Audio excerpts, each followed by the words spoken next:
ആരെങ്കിലും ചൂഷണം ചെയ്താൽ നമുക്ക് കുറച്ചത് ശബ്ദമൊക്കെ ഉണ്ടാക്കാം. എന്നിട്ട് ഈ തൊട്ടേനും പിടിച്ചൊന്നും ഹർത്താൽ പറ്റില്ല. ജനങ്ങളുടെ ജീവിതം സ്തംഭിച്ചു പോയല്ലേ.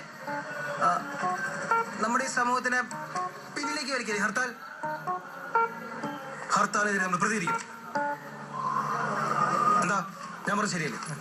നിനക്ക് തലയ്ക്കില്ല സൂട്ടോ. ഈ ഇരിക്കുന്ന ബംഗാളി പിള്ളേരായതുകൊണ്ടാണ് നിന്നോടൊന്നും പറയാത്തത്. നാടോണ്ട് രണ്ട് കോഴി പറഞ്ഞിട്ടുണ്ട്. നാളെ നമുക്ക് തകർക്കണം.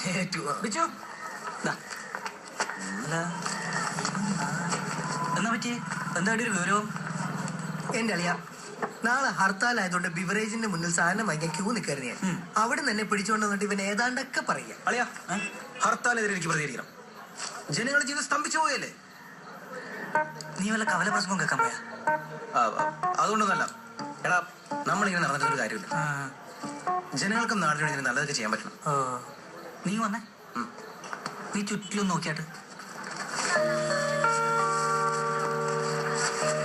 എല്ലാം ജോലി കഴിഞ്ഞ് ക്ഷീണിച്ചു വരുന്ന ആൾക്കാരാ.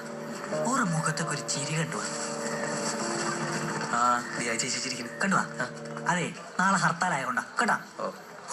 ഈ ഹർത്താലിന് കുടിക്കുന്ന കള്ളും വേനൽക്കാലത്ത് കിട്ടുന്ന മഴയും രണ്ടിന്റെ സുഖം ഒന്ന് വേറെ. എടാ, ചെറുപ്പക്കാരുടെ കാര്യം മാത്രല്ല, ഭാര്യയും ഭർത്താവും ജോലി ചെയ്യുന്ന കുടുംബത്തിലൊക്കെ ഇവര് തമ്മിൽ കണ്ടുമുട്ടുന്നതിന് ഹർത്താലിനല്ലേ. പല കുടുംബ ബന്ധങ്ങൾ നിലനിന്ന് പോകുന്ന തന്നെ ഹർത്താൽ കാരണമാണ്. പിന്നെ അറിയോ എനിക്ക്? അതെ. അപ്പൊ ഈ ഹർത്താല് വളരെ നല്ലൊരു കാര്യമാണല്ലേ. എന്ത് സംശയം. ആകെ ബുദ്ധിമുട്ട് ദൂരയാത്ര ചെയ്ത് വരുന്നവർക്ക് അവര് റെയിൽവേ സ്റ്റേഷനിലൊക്കെ വന്ന് പെട്ടുപോകും. അതൊരു ന്യൂനപക്ഷ അല്ലേ?